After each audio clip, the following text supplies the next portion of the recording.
Hello students, we are discussing first chapter of the class 11th chemistry. The name of chapter is Some Basic Concept of Chemistry. In the last lecture, we talked about the definition of chemistry, branches of chemistry and importance of chemistry. Today we will discuss about the classification of matter. Now, what is matter? Anything that has mass, volume and occupies space is called matter.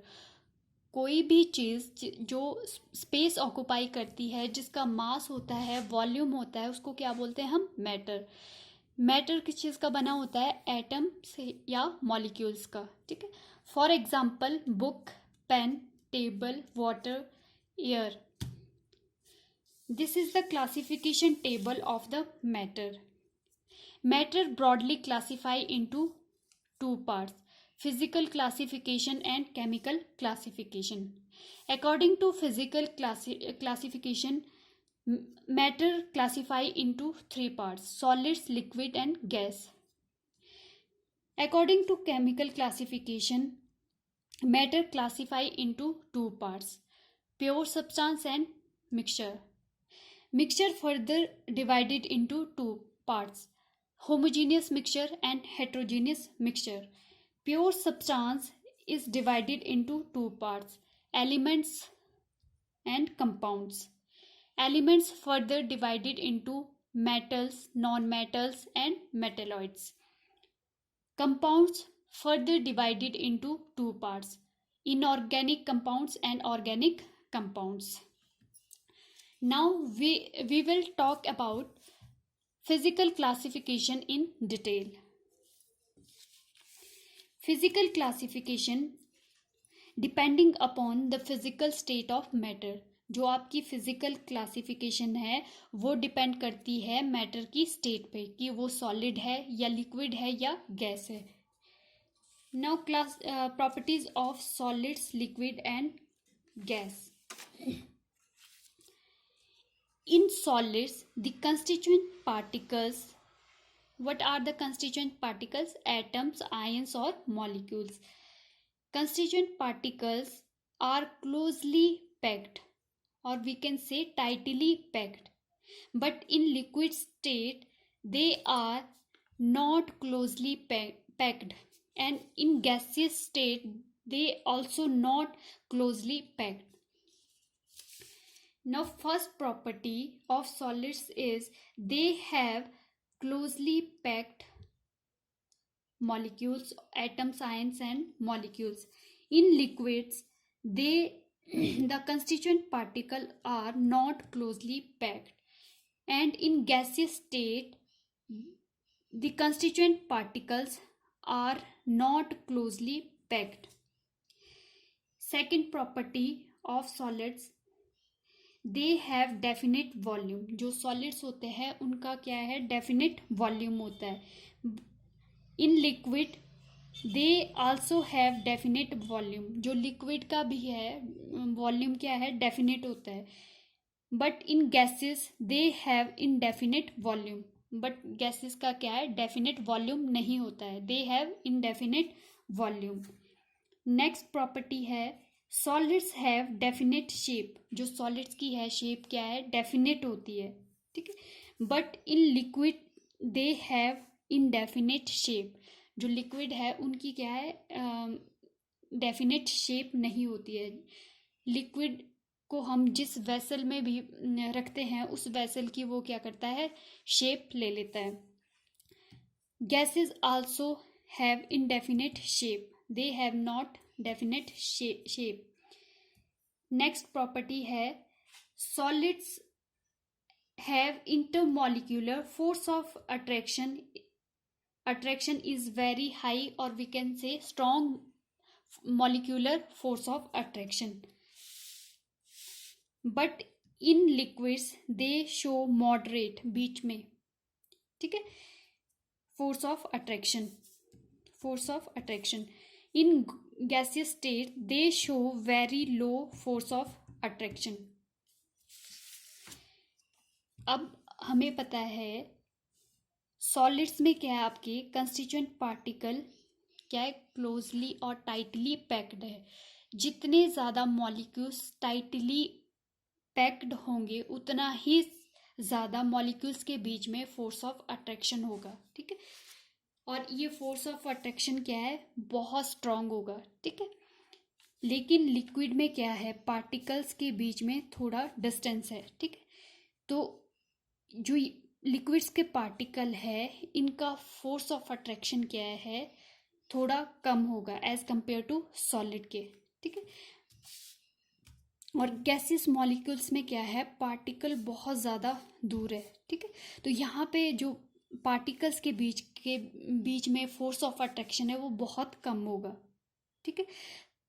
तो आपके solids में क्या है, force of attraction particles के बीच में सबसे ज़्यादा होगा, लिक्विड में उसके बाद होगा, ठीक है। और गैसेस में बिल्कुल कम फोर्स ऑफ अट्रैक्शन होगा, ठीक है।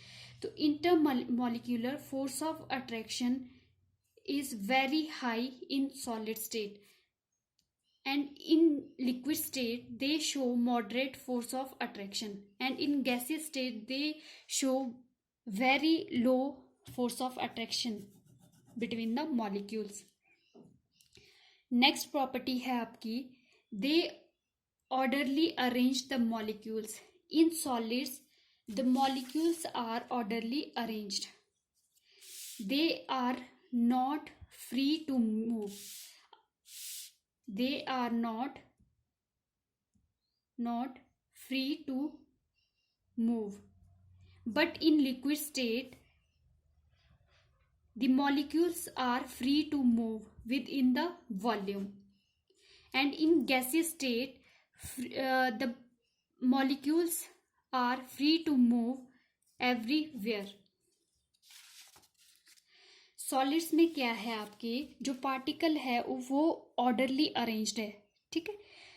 तो जो पार्टिकल्स है सॉलिड्स के वो सिर्फ अपनी ही पोजीशन पे वाइब्रेट कर सकते हैं, but with in the matter they can't move. वो मैटर के अंदर वो मूव नहीं कर सकते हैं क्योंकि इनके पास स्पेस नहीं है मूव करने के लिए, ठीक है।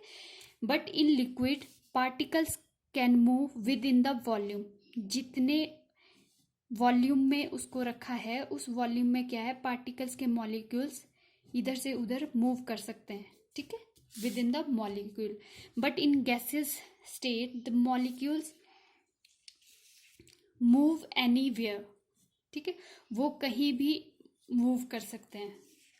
जो आपके गैसेस मॉलिक्यूल्स है, they are free to move everywhere. Next property है, in solids space is very small, and in liquid slightly greater than solids, and in gaseous state space is very large. अब solids में क्या है, जो आपके particles है वो closely packed है, तो यहाँ पे क्या है, स्पेस बहुत कम है, ठीक है, सॉलिड्स में, क्योंकि पार्टिकल्स क्या है, टाइटली पैक्ड है। तो यहाँ पे स्पेस क्या है, बहुत कम है पार्टिकल्स के बीच में। लेकिन जो लिक्विड स्टेट में है वो स्लाइटली ग्रेटर देन सॉलिड्स, क्योंकि इसके पार्टिकल एक दूसरे से थोड़ा दूर है, ठीक है। तो यहाँ पे लिक्विड में क्या है, जो पार्टिकल्स है, पार्टिकल के बीच में स्पेस है वो एज कंपेयर टू सॉलिड आपका ग्रेटर है, ठीक है। In gaseous state the particles are the distance between particles are very large, so the space between them is large, ठीक है। तो आपकी जो गैसियस स्टेट में है वो क्या है, मॉलिक्यूल्स के बीच में लार्ज स्पेस होगा, जो आपकी लिक्विड में है एज कंपेयर टू सॉलिड आपके ज़्यादा स्पेस होगा, और सबसे ज़्यादा किस में होगा, गैसेस मॉलिक्यूल्स में। नेक्स्ट प्रॉपर्टी है, solids are not compressible. Solids को हम कंप्रेस नहीं कर सकते हैं। Liquids are not compressible. Liquid को भी हम कंप्रेस नहीं कर सकते हैं। But gases are highly compressible. But gases क्या है, गैसेस को हम कंप्रेस कर सकते हैं, they are highly compressible. Solids have rigid structure and not show fluidity. Solid की क्या है स्ट्रक्चर, रिजिड होती है, कठोर होती है। They not show fluidity, fluidity क्या होती है, प्रॉपर्टी टू फ्लो। तो आपके जो सॉलिड्स होते हैं फ्लो नहीं करते हैं, they do not show fluidity. But liquid have low fluidity, जो लिक्विड्स है वो शो करते हैं low fluidity. And gases state show the high fluidity, जो गैसेस मॉलिक्यूल्स है वो क्या शो करते हैं, high fluidity. Now density of solids is high and liquids having density less than solids, and gases having the density lesser than solid and liquids. Now these are the properties of the solid, liquid and gas. आज हमने discuss किया physical classification, matter की physical classification के बारे में। कल हम बात करेंगे केमिकल क्लासिफिकेशन के बारे में। Thank you.